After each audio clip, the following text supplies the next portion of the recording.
Parentteening show. We are your hosts, Dr. Sharmila and Ashley. And in our podcast, The Parentteening Show, we want to get candid about having teenagers at home as well as being a teenager.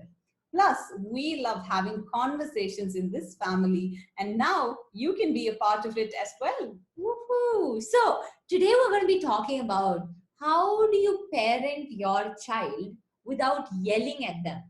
And I think it's super relevant topic because studies have shown that yelling is just as bad as hitting your child.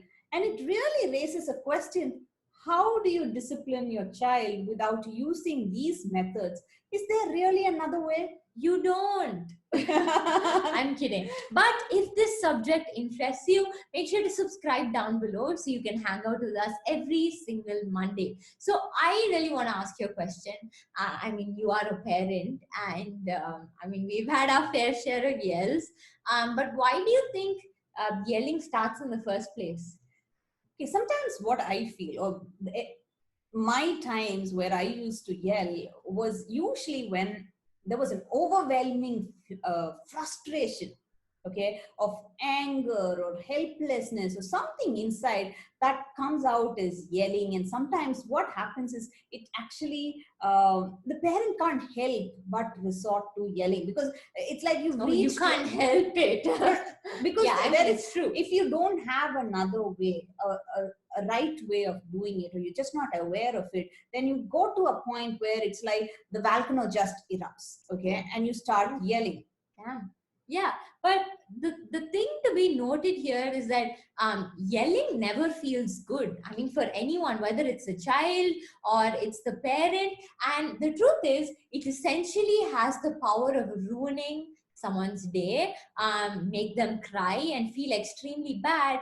And also it has the power of ruining relationships. I mean, if you yell at someone once, it's cool. But after that, if you keep yelling at them again and again and again, it's kind of like you're treading on thin ice, yes. Right? But even though it's such a basic thing, like why would you yell if it's making you feel bad or if it's ruining someone's day? Why do we still do it? Okay, I see that essentially there are two major problems why that parents face, which leads them to yelling. Mm-hmm. The number one is, if I don't yell, my kids will not listen. This is the mind voice that goes on inside the parents' mind, at least. Yeah. And actually, research has shown that kids are gonna actually listen to you less when you yell at them, because it's simple.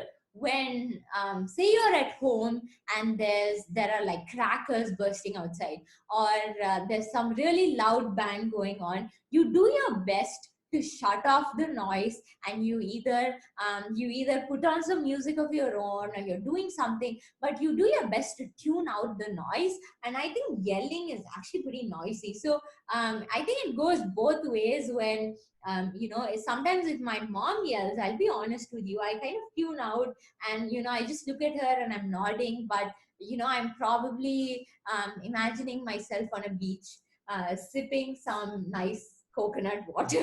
Very, very true. So that here right now what we spoke about, what the parent thinks and actually what happens on the child's perspective. That was just one problem that parents face, and how children react to it.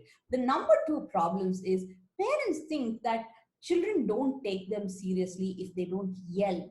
But what we don't understand is there is a huge difference between fear and respect. Mm-hmm. So as a parent, what I've seen is every time there is a fear, it leads to some unwanted complications. But when there is respect, then we are able to find a solution together.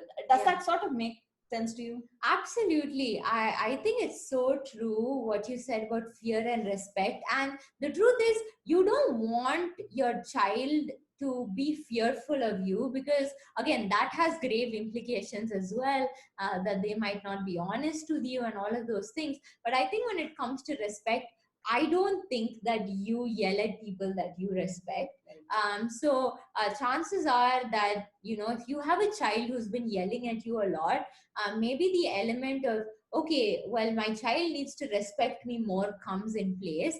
But also it brings us to another really important thing, and that is that your children essentially are like a carbon copy of you, and that means that they copy what you say and what you do. So chances are that if you yell at them, they'll yell at you. If you respect them, they'll respect you. So it's a very, it's like a barter system, honestly, where you give something and you get something. But the truth is, a lot of people think they need to get to give, but sometimes the other way around. Sometimes you need to become the person before having something. Yes. So the point here is you actually brought it to a really important point. It's called giver's gain. And as parents, I believe when we take the first step to give and show the child what it is to use your voice instead of yelling, or speak it out, voice your troubles out, put it down on paper.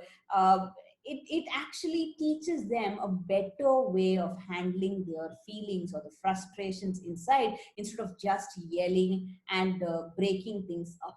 Okay. awesome. So that brings me to the question, Ashley. So how do you save yourself from the trouble? What do you think should be done? I think there are two possible things that you guys can do.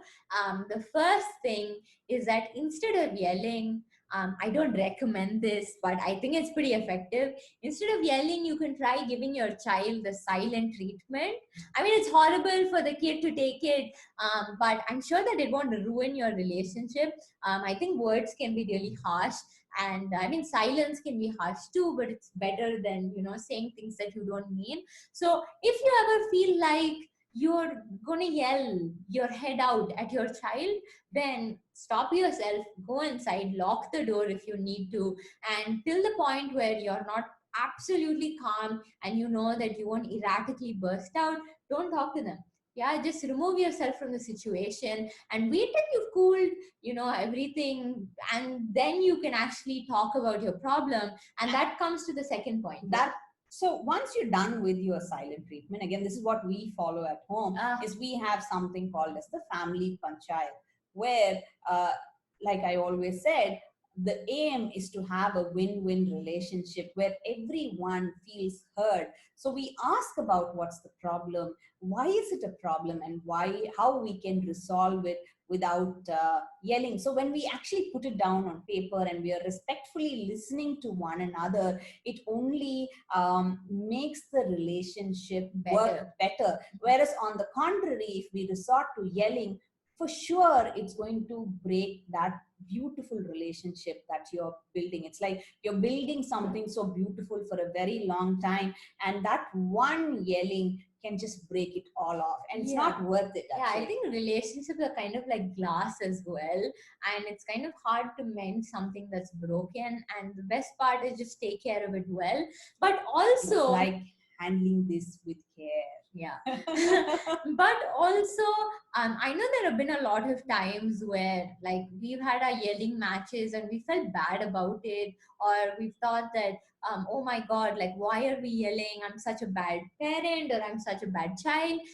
But we just want you to know that even if you do, end up for some reason yelling, I know it's not the best, and that it's not something that is ideal, but it's okay. I mean, all of us, even the best of best people, I'm sure that they have their moments as well. But I think it's really important to, even if you do yell, having a family meeting or having a family panchayat and talking about, okay, now what happened today wasn't the greatest, most ideal thing. Now, how do we prevent this from happening in the future?